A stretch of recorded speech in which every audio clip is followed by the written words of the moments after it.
Hai semuanya. Kadang kita tidak sadar bahwa bagian paling berisik dari hidup ini bukanlah suara kendaraan di jalan, bukan ocehan orang, dan bukan pula tekanan dari luar yang terus berdatangan. Yang paling berisik justru ada di dalam kepala sendiri. Pikiran kita bisa jadi seperti medan tempur yang tidak pernah benar-benar berhenti berperang. Ada suara yang bilang, "Kamu bisa," tapi diserang balik oleh suara lain yang berkata, "Nggak usah berharap terlalu tinggi." Ada keinginan untuk maju, tapi langsung disergap rasa ragu yang menahan langkah. Di momen seperti ini, kita baru menyadari bahwa perang terbesar ternyata bukan dengan orang lain, melainkan dengan diri sendiri. Setiap hari kita membawa banyak cerita, banyak pengalaman, dan banyak ketakutan kecil yang kadang nggak kita sadari. Semuanya berkumpul di dalam kepala dan saling bertabrakan. Kadang pikiran terasa sesak, bukan karena terlalu banyak tugas, tapi karena terlalu banyak kemungkinan yang kita ciptakan sendiri. Pikiran negatif bisa muncul tanpa permisi, dan yang lebih menyulitkan, ia bisa membuat imajinasi kita bekerja ke arah yang salah. Hanya dengan satu masalah kecil, kepala langsung memproyeksikan kemungkinan terburuk. Kita membayangkan sesuatu yang bahkan belum terjadi, tapi tubuh sudah bereaksi seolah-olah itu nyata. Itulah kenapa pikiran bisa sangat melelahkan meski tubuh sebenarnya tidak melakukan banyak hal. Ada saat ketika pikiran dipenuhi pertanyaan yang tidak pernah selesai. Kenapa aku begini? Apa aku cukup baik? Bagaimana kalau gagal? Pertanyaan-pertanyaan seperti itu muncul tanpa henti, seperti pasukan yang tak pernah kehabisan amunisi. Dan semakin kita mencoba mengabaikannya, semakin kuat ia muncul. Kita jadi mudah hilang fokus, mudah cemas, mudah membandingkan diri dengan orang lain, seakan kepala bekerja tanpa henti, tapi tidak menghasilkan jawaban yang benar-benar menenangkan. Ini yang membuat banyak orang merasa lelah sebelum hari benar-benar dimulai. Namun yang menarik, di balik semua kekacauan itu, sebenarnya pikiran hanya berusaha melindungi kita. Ketakutan, kecemasan, dan keraguan yang muncul bukan semata karena kita lemah, tapi karena otak ingin kita waspada. Otak itu seperti alarm yang terkadang terlalu sensitif. Sedikit saja ada sesuatu yang tidak pasti, alarm itu langsung berbunyi keras. Masalahnya, alarm itu tidak membedakan mana bahaya nyata dan mana bayangan yang kita buat sendiri. Akibatnya, kita sering bereaksi berlebihan terhadap sesuatu yang sebenarnya tidak terlalu besar. Disinilah kita perlu belajar mengendalikan pikiran, bukan memaksanya diam, tapi memahami kenapa ia begitu ribut. Sama seperti seorang prajurit yang tidak bisa memenangkan perang tanpa mengenali lawannya, kita juga tidak bisa mengalahkan kegelisahan kalau tidak tahu apa yang sebenarnya sedang diperangi. Kadang yang kita butuhkan bukan usaha untuk melawan pikiran buruk, tapi kemampuan untuk duduk sebentar, menenangkan diri, dan mengamati apa yang sebenarnya sedang terjadi di dalam diri. Saat kita berhenti menolak, kita bisa melihat bahwa pikiran itu hanya lewat, datang dan pergi, bukan sesuatu yang harus selalu dipercaya.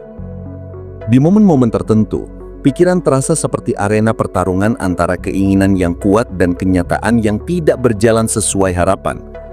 Kita ingin maju, tapi hati penuh ketakutan. Kita ingin tenang, tapi kepala penuh suara yang saling berlomba.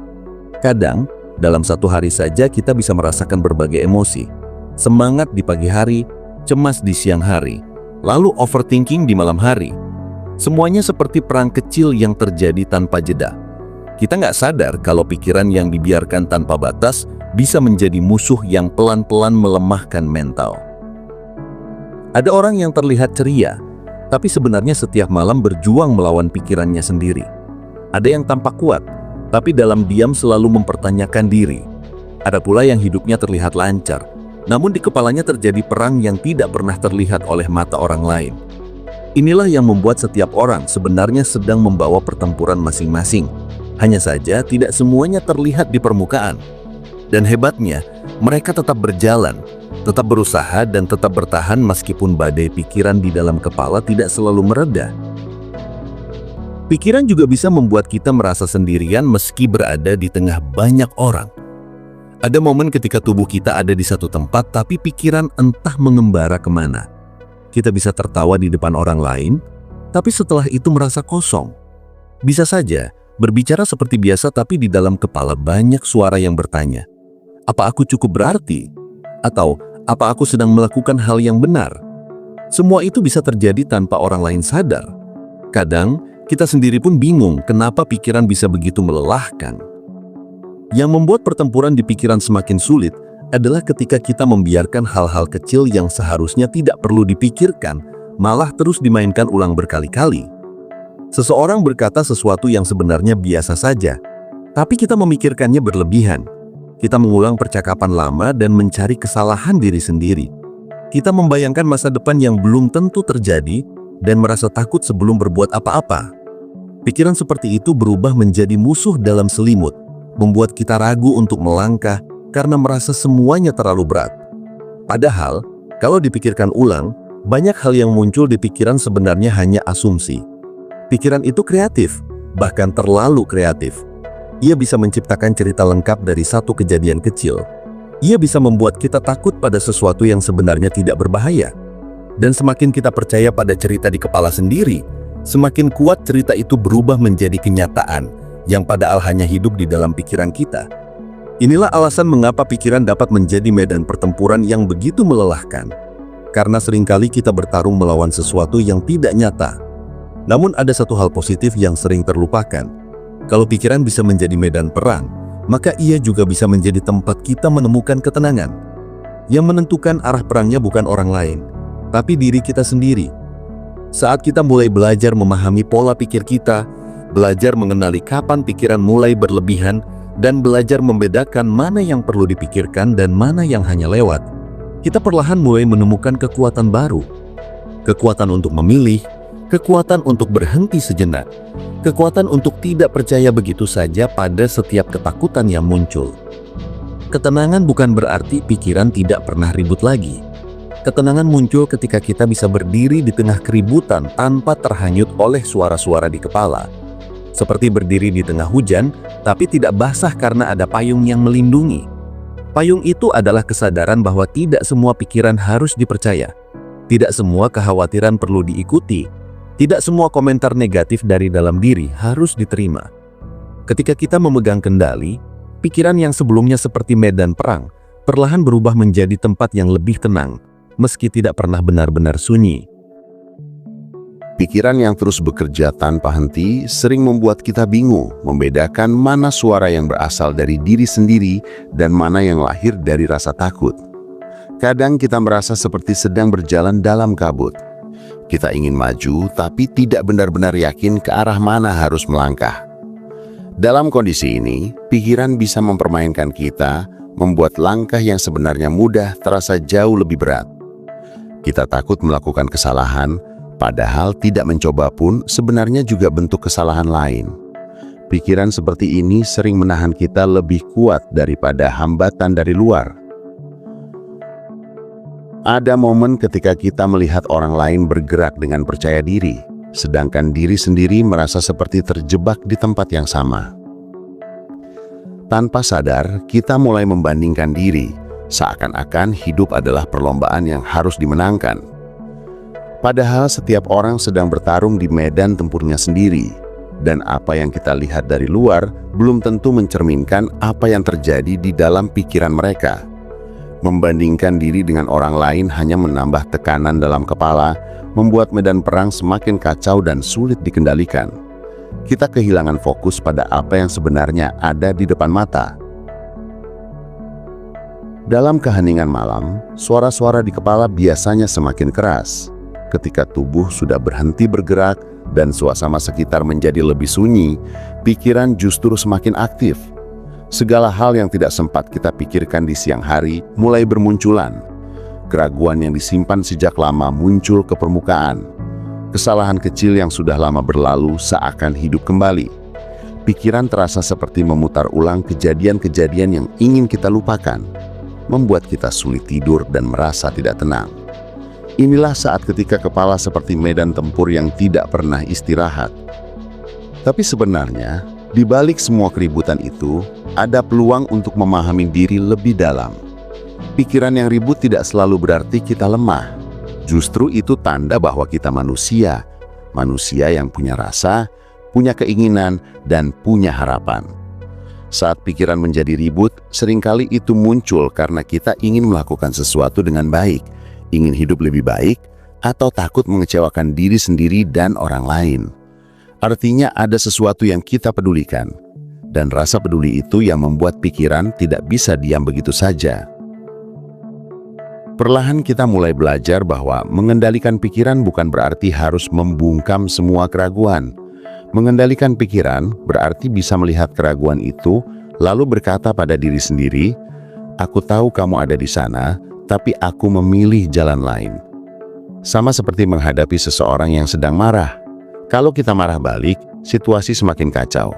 Tapi kalau kita tenang, keadaan bisa lebih mudah dikendalikan. Begitu pula dengan pikiran. Ia menjadi semakin liar ketika kita mencoba melawannya, tapi menjadi lebih jinak ketika kita mulai mengakuinya. Saat kita mulai menerima bahwa pikiran itu rumit, kita bisa lebih sabar menghadapi diri sendiri. Tidak perlu memaksa diri untuk selalu kuat atau selalu yakin. Justru keberanian terbesar kadang muncul ketika kita mengakui bahwa ada kelemahan, ada kekhawatiran, dan ada bagian dari diri yang belum sepenuhnya siap. Tapi meski belum siap, kita tetap bergerak. Kita tetap berusaha memahami jalan yang sedang ditempuh. Disinilah kita perlahan belajar berkompromi dengan diri sendiri. Di tengah hiruk-pikuk pikiran, kita bisa menemukan ruang kecil untuk istirahat. Ruang itu muncul ketika kita berhenti memaksa segala sesuatu berjalan sesuai keinginan dan mulai membiarkan diri mengikuti alurnya. Ketika kita berhenti menuntut diri untuk selalu sempurna, beban di dalam kepala terasa lebih ringan. Kita mulai mengerti bahwa tidak semua hal harus dipikirkan secara mendalam. Ada saatnya ketika sesuatu cukup dijalani tanpa dianalisis terlalu jauh.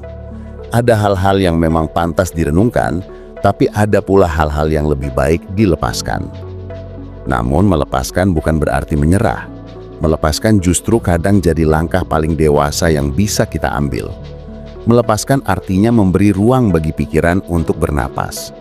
Tidak semua hal yang datang ke kepala harus dipeluk erat-erat. Ada yang hanya numpang lewat, ada yang sekadar mengingatkan, ada yang hanya cerminan dari rasa lelah. Ketika kita belajar untuk tidak terjebak dengan semua pikiran itu, medan perang di kepala mulai memiliki batas. Kita tidak lagi merasa seperti sedang dikejar bayangan sendiri.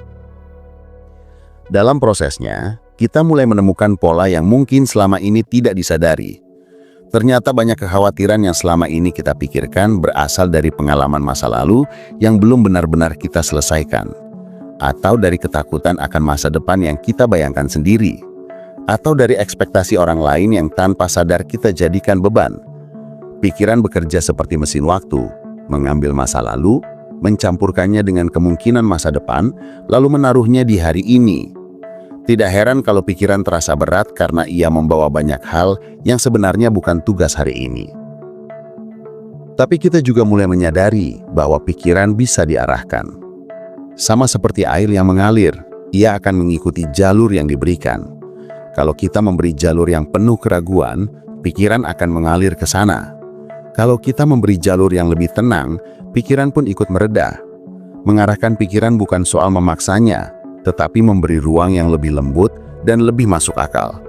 Kadang hanya perlu mengubah cara bertanya pada diri sendiri. Dari bagaimana kalau salah, menjadi apa yang bisa kupelajari kalau ini tidak berjalan sesuai keinginan. Pertanyaan yang lebih lembut bisa membuat pikiran lebih damai. Saat kita belajar memahami diri sendiri, suara-suara berlebihan dalam pikiran perlahan mengecil. Mereka tidak hilang sepenuhnya, tapi tidak lagi menguasai seluruh ruang. Kita mulai bisa membedakan mana suara yang harus didengarkan dan mana yang hanya kelebihan rasa takut. Kita juga mulai sadar bahwa ada kekuatan besar di dalam diri yang selama ini mungkin tertutup oleh keraguan. Kekuatan untuk bangkit, untuk mencoba lagi, untuk menerima kenyataan, dan untuk berubah secara perlahan. Dalam perjalanan ini, kita tidak lagi merasa sendirian. Kita mulai memahami bahwa setiap orang memiliki medan tempurnya masing-masing, meski bentuknya berbeda. Ada yang berperang melawan rasa cemas, ada yang berperang melawan trauma, ada yang berperang melawan rasa tidak cukup, ada yang berperang melawan penyesalan lama. Menyadari hal ini membuat kita lebih mudah menerima diri, karena ternyata apa yang kita hadapi bukan sesuatu yang aneh, itu manusiawi. Ada masa ketika pikiran yang dulunya terasa kacau mulai menunjukkan tanda-tanda lebih tenang. Bukan karena masalah hilang, tetapi karena cara kita melihatnya berubah. Kita mulai paham bahwa tidak semua hal harus dilawan. Ada hal yang cukup diterima, ada hal yang perlu dilewati, dan ada hal yang memang harus dihadapi secara perlahan. Kita tidak lagi membiarkan pikiran berlari tanpa arah. Sekarang, kita mulai bisa berkata pada diri sendiri, "Aku akan memikirkan ini nanti." Atau, "Ini bukan sesuatu yang harus aku selesaikan sekarang." Dengan memberi batas seperti itu, kita berhasil mengembalikan kendali yang selama ini seakan hilang. Di titik ini, kita belajar bahwa pikiran tidak selalu harus diisi dengan segala kemungkinan buruk. Kita bisa memilih untuk menyisakan ruang kosong, ruang yang tidak diisi oleh ketakutan, tidak diisi oleh kecemasan, tidak diisi oleh penilaian diri yang berlebihan. Ruang itu bisa menjadi tempat kita kembali ketika semuanya terasa terlalu bising. Ruang di mana kita tidak harus menjadi apa-apa. Ruang tempat kita bisa bernafas tanpa dikejar oleh tuntutan apapun. Dan ternyata, ruang semacam ini sangat penting untuk menjaga kesehatan mental kita. Tanpa ruang itu, pikiran mudah kelelahan. Lalu pelan-pelan, kita mulai membangun hubungan baru dengan diri sendiri. Hubungan yang lebih lembut, lebih jujur, dan lebih manusiawi. Kita tidak lagi memaksa diri menjadi seseorang yang selalu kuat, selalu yakin, atau selalu ceria. Kita memberi diri izin untuk merasa lelah, izin untuk bingung, izin untuk tidak tahu harus melakukan apa. Dengan izin itu, pikiran menjadi lebih bersahabat. Ia tidak lagi menjadi musuh yang selalu mengintimidasi, melainkan bagian dari diri yang bisa diajak bekerja sama. Kadang dalam perjalanan ini, kita menemukan bahwa ketenangan itu tidak selalu muncul dalam bentuk yang besar. Ketenangan bisa datang dari hal-hal kecil yang sebelumnya tidak terlalu kita perhatikan, seperti duduk sebentar tanpa memikirkan apapun, merasakan angin sore, atau sekedar menarik nafas panjang. Hal-hal sederhana yang membuat pikiran berhenti berlari untuk sesaat. Kita mulai menyadari bahwa kedamaian tidak selalu membutuhkan jawaban yang rumit. Terkadang hanya butuh momen singkat untuk kembali menyadarkan diri bahwa tidak semua hal harus dibebani ke dalam kepala. Pelan-pelan kita belajar menerima bahwa pikiran itu tidak berada di luar kendali sepenuhnya. Ia seperti kuda liar yang bisa dijinakkan bila kita cukup sabar. Kita tidak perlu selalu kuat menahan tarikannya. Kita hanya perlu memahami ritmenya, memahami apa yang memicunya, dan memahami bagaimana cara menenangkannya. Proses ini mungkin panjang, tapi setiap langkah kecil yang diambil membawa kita semakin dekat pada kedewasaan emosional. Kedewasaan yang tidak selalu terlihat dari luar, tapi sangat berharga bagi diri sendiri. Ketika pikiran ini semakin bisa diarahkan, kita mulai merasakan perbedaan dalam cara menjalani hidup. Kita tidak lagi mudah panik menghadapi hal kecil, tidak lagi langsung membayangkan skenario paling buruk, tidak lagi merasa harus menyenangkan semua orang. Pikiran menjadi lebih stabil, seperti tanah yang dulunya retak, namun sekarang mulai mengeras dan mampu menopang langkah kita. Di atas tanah itu, kita bisa membangun kembali kepercayaan diri yang sempat hancur oleh keraguan. Dan yang paling terasa adalah rasa damai yang muncul dari dalam. Bukan damai karena hidup tanpa handangan, tetapi damai karena kita tahu apa yang sedang kita hadapi dan bagaimana cara menghadapinya. Kita tahu kapan harus berhenti, kapan harus melanjutkan, dan kapan harus diam sebentar. Pikiran yang dulunya seperti perang tak berujung, kini lebih seperti jalan panjang yang masih harus dilalui, tapi tidak lagi menakutkan. Kita tahu bahwa meski jalan itu tidak selalu mulus, kita punya kemampuan untuk melaluinya. Pada akhirnya, kita belajar bahwa medan tempur di dalam kepala tidak bisa sepenuhnya dihilangkan.